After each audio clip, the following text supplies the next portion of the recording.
So, guys, there was a big announcement that was made yesterday about the women's game, and this show is going to be dedicated to that and what was said in that particular release, and what has gone down with regards to the women's game. Big changes have been made within the domestic setup, and also there has been some changes that we can also speak about generally about this particular new moves that have taken place within the women's game. Now, we did read the press release out for you guys yesterday about the changes, but today I'm going to read you an article from Cricinfo that will give you a little bit more of a understanding of what has taken place and what that means for women's cricket. But before we get going, before we get started, there's a couple of things I'd like you guys to please do. First and foremost, please subscribe to the channel. Click that notification bell for all future videos. Also, don't forget to subscribe to Cricket Fanatics Magazine monthly. Every issue is 100% free, straight to your inbox every month. The link is on the screen as well as in the description. Become a Patron today as well to keep us going here at Cricket Fanatics Magazine. And also go to cricketfanaticsmag.com for all your regular updates. So without further ado, let's get straight into today's video. Let's discuss this and let me update you on what has happened and what the changes have been to the women's game in South Africa.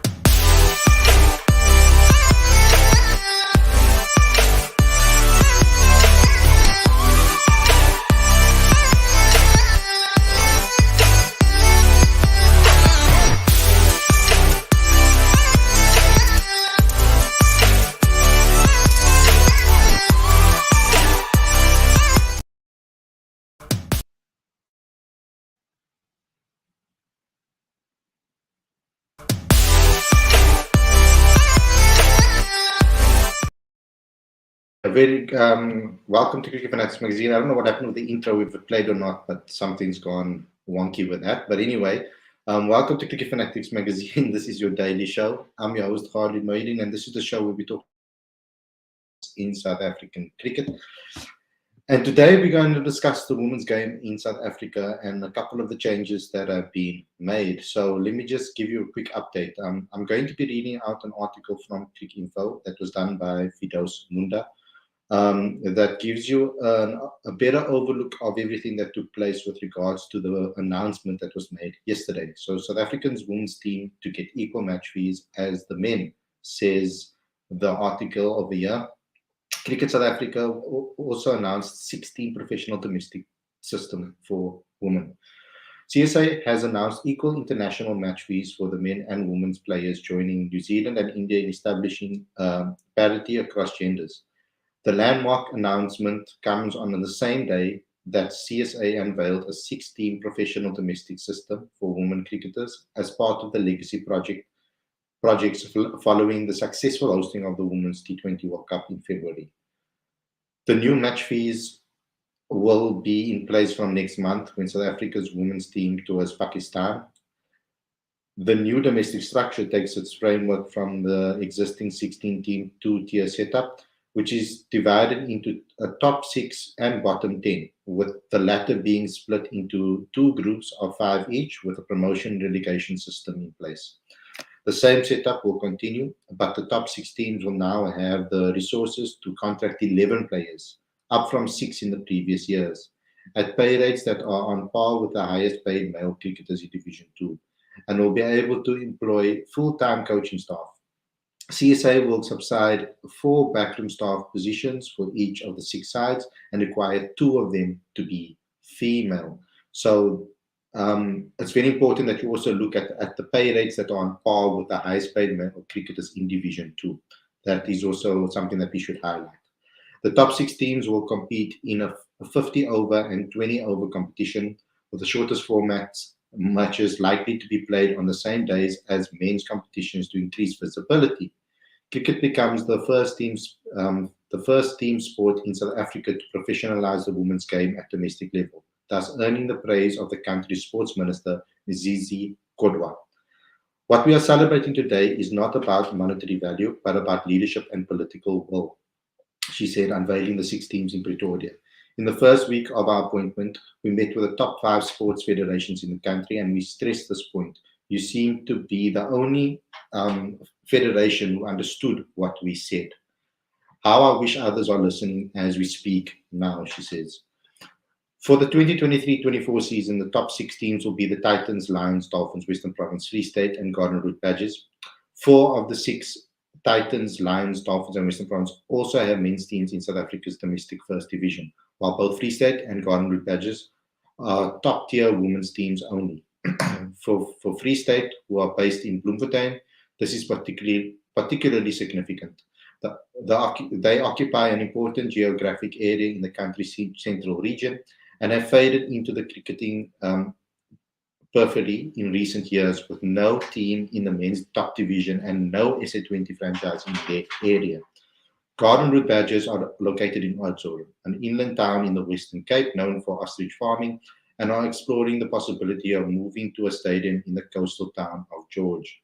While the top 6 teams will receive most of the benefits of the new initiative, teams in the bottom 10 will also see changes, most notably the increase in fixtures.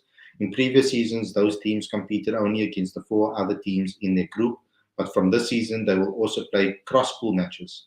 CSA is still finalizing the logistics of this, but it is likely to take a tournament-style approach with teams based at one venue for a few weeks. Players from both divisions will also be exposed to. Now, those tournaments have already been kind of tested out with regards to the WSL, the Women's Super League, and I've been to quite a few. I think I've been to 2 of them, where it was centralized in at Newlands, and it was teams from, obviously, with a mixture of different players from different countries, etc. It's obviously a Women's Super League. So they've done some women's tournaments where they have centralized it at one venue before. So they have some experience having around competitions or tournaments like that. Players from both divisions will also be exposed to elite level international coaching and talent. This season, CSA is planning camps for women's teams with SA20 sides next season. The board hopes to have women's exhibition matches in the SA20, and the season after that, it is aiming for a women's T20 franchise league. This expansion in the women's game is estimated to cost CSA 40 million rand, approximately $2.1 million over 3 years, but it has received some support from the government to cover the costs. The Department of Sports, Arts and Culture has pledged 15 million rand, which is $800,000 to CSA for the same period. So that is the update, guys, from Fidos's article on Crick Info.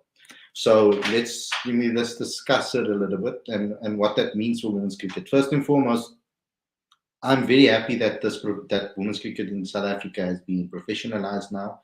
That because I've been watching and seeing a lot of the women play domestic level with no pay and playing purely for passion of the game. Now, I've interviewed a couple of the ladies at the CSA Awards, particularly Marazan Cup, Annika Bosch, and Shabnim Ismail, to get some insight into this before it even happened. Before this has been announced, etc. I had a discussion with them about how it was for them when they grew up, when they started playing, when they didn't get paid, when they did not get paid to play, and they were just doing it purely on passion, for the love of the game.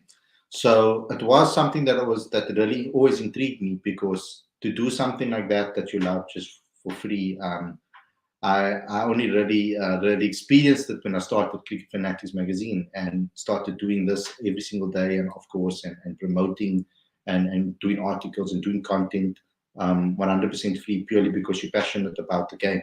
So it takes a lot of dedication from them. It took a lot of time. It took a lot of their own money to be able to go to games, to practices, to make sure that a lot of them had jobs on the side that was keeping them going and keeping them afloat, so that they were able to play the sport.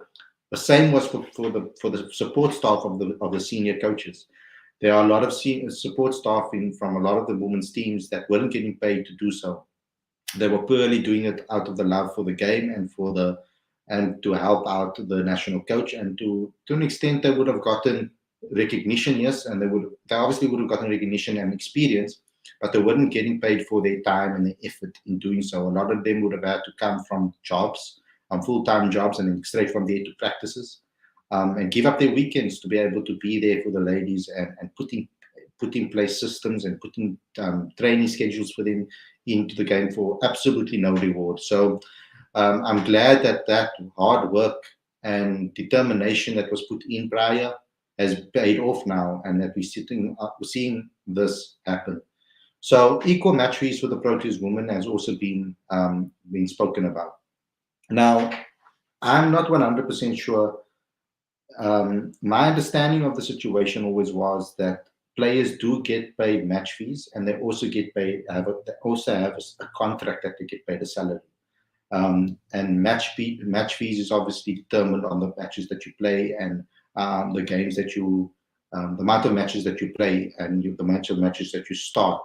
So, if that is the correct understanding from me, if I did get that understanding correctly, then it does make sense to me, because then that means that with the success that the women have had in the women's game within their context, they do deserve to get match fees um, that is good match fees, for example, that is decent match fees, that is understandable match fees. When it comes to equal pay in sport, it's always something. It's a sensitive topic that's always been spoken about in world sport. It's not necessarily only in South Africa and in cricket. It's been spoken about in tennis, in NBA, in football, in plenty of other sports. And there is a school of thought, or a group of people that believe that that shouldn't happen because of certain aspects. Um, I've seen some content and discussions happening on social media, etc., where people have said that this shouldn't take place, that because of revenue brought in commercially, the men bring in more more commercially, so they should get paid more, etc. And I've seen an amount of TV views, etc., that there is that argument for that, that I've seen floating around on social media many times. We know that this is a very sensitive topic and a very controversial topic that a lot of people will be talking about. It's often happening in tennis, when people are talking about the women tennis players and the men's tennis players, they get equal, that they should get equal pay, and they get equal pay with Grand Slams, etc., and whether that should be fair. And those are the type of things that have circulated the sporting world for quite some time. So there are opinions, for example, and I've seen disparities, and I can to an extent understand the arguments of certain people, and when they put things forward, for example, like if you look in certain sports, for example, if you look at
Guys, I don't know what happened there.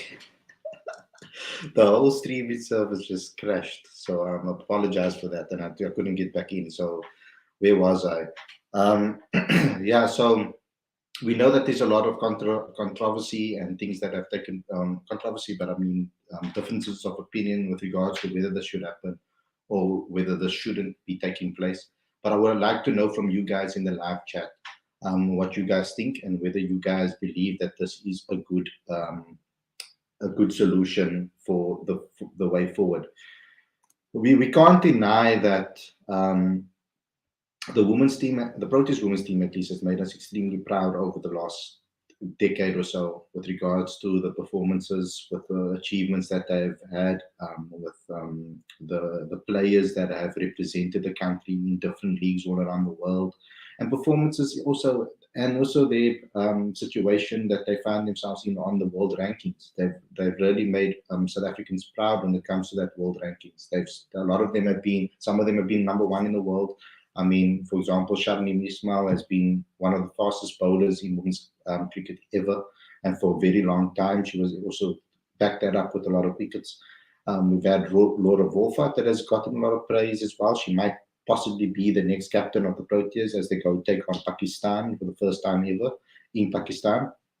So there's a lot of things to be positive about when it comes to women's game. They made us extremely proud in the World Cup. I remember going to the games and watching the semi-final, etc. And seeing the final obviously on TV because you know the situation that happened there where I couldn't watch it live. And it was incredible to see the amount of people that came to the stadium to watch. I mean, the semi-final was completely sold out. There were a lot of people that came to talk to us after the game and gave us their insights and how they felt about the situation. So people really rallied behind the team and supported them, and they impressed. They made us all proud. I mean, they went toe to toe with Australia in that final, and it was really proud to be a South African in that particular stadium in that particular moment. So I think this is a positive move by Cricket South Africa.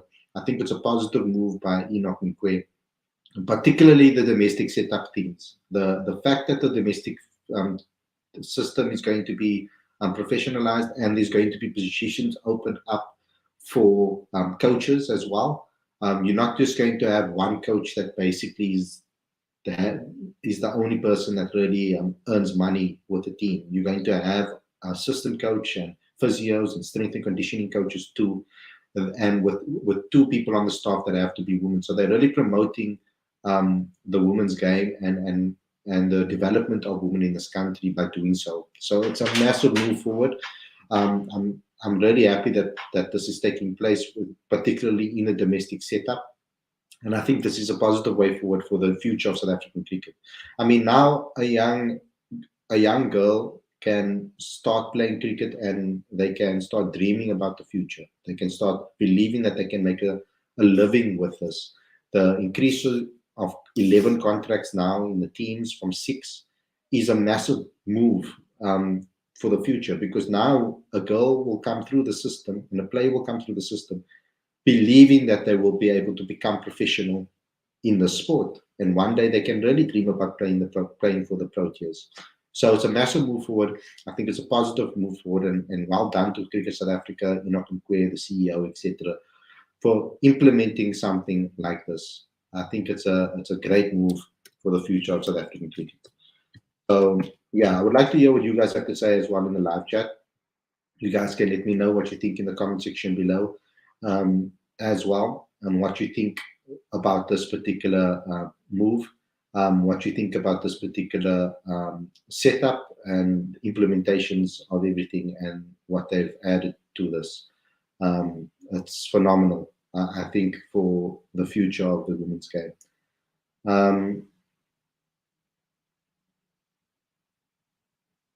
I just want to check something else as well. Okay, there's nothing else that from a non-women's game perspective that has really taken off. So yeah, I encourage all of you guys to obviously watch the videos and the interviews that I've done previously, the interviews that I've done with former women's players, to give you an insight into what they thought about their career growing up. and what they felt about this whole scenario when it comes to um, having to have played without pay for so many years, and where they are at the moment in their development, and what they believe in the future of cricket. So yeah, I think it's awesome. I also saw an article today. Moving on from this, I saw an article today circulating in Australian media, and let me just see if I can find it quickly. But it was an interesting one. Um, I just need to find it quickly.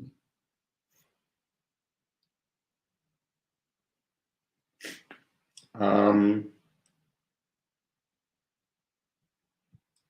okay, so it's from Mitch Marsh, the captain of Australia for the T20 series in South Africa, and the ODI series, the White Ball Tour in South Africa. And he had this to say. I'm just going to share it with you guys. It maybe will give us some insight into what we can be expecting with a particular player that was mentioned on the previous shows as well when we were having discussions about Australia's team. So I think it will be important for me to be able to share that with you. So the headline reads, and this is on the Daily Star. It says, Johnson can shine in South Africa, says Mitchell Marsh. Now, obviously, a captain's going to back his players, but there were some fans that highlighted him as a particular player that can do well. Now, he hasn't played any international games. He's barely played first-class cricket or any domestic cricket in South Africa. I mean, in Australia. So it's going to be very interesting to see what happens with regards to this. He says Australia's new T20 captain Mitchell Marsh said on Tuesday that the incredible talent of uncapped fast bowler Spencer Johnson will make him one of the to watch in their white ball tour of South Africa. With one-day skipper Pat Cummins sidelined by a fractured wrist, but expected to return for October's World Cup, Marsh will lead Australia in the three 2020 and the 550 over matches against South Africa starting next week. I haven't seen it, then people call it 2020 in a very long time. Left arm quick Johnson, power hitter Matthew Short, and left arm seamer Aaron Hardy have all earned maiden national call-ups. Marsh said that Johnson, 27, had hit form after a series of injuries earlier in his career. We haven't seen much of him because he's had a lot of injuries and he sort of burst onto the scene last year, Marsh told reporters. He's an incredible talent. I faced him in one-day final and was blown away by his skill and pace. So I think he's going to feel right at home. Marshall Short and Hardy will also have chances to stake claims for places at the 50-over World Cup in India.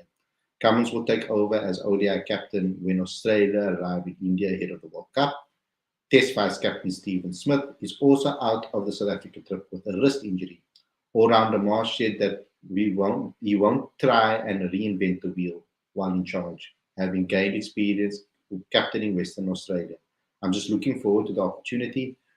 We'll get through South Africa and see how we go. I'm available to captain for as long as the team needs me. So confidence for Marsh. He is someone that some fans have said want to watch.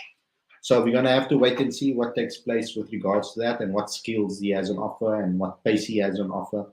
Particularly in the I would like to see in the T20s in Durban that has been extremely spinner friendly. Like over the last couple of years, it's really favored the spinners. So if he is as skillful as Marsh says he is, then we can expect him to be able to exploit the conditions and use his skill to be able to exploit the conditions regardless of whether it's pace friendly or not. So I'm interested to see that. I just thought that was an interesting article because they are particularly highlighting an uncapped player as someone that they think is going to be dangerous on this white ball tour. So guys, let me get your thoughts on this. Let me get your thoughts on today's show, what you think about the equal match fees for the Proteas women and what you think about the changes in the domestic structure. I would like to see your thoughts in the comment section below. Also subscribe to the channel and click that notification bell for all future videos. It is a short show today because there hasn't necessarily been a lot in the news front to talk about. And I wanted to dedicate the show particularly to the changes that have happened in the women's game yesterday. It was a massive announcement, and I thought that we needed to shine light on that particular topic. So everybody out there, thanks a lot for watching, and I'll see you guys again tomorrow with another daily show. Peace out, everyone.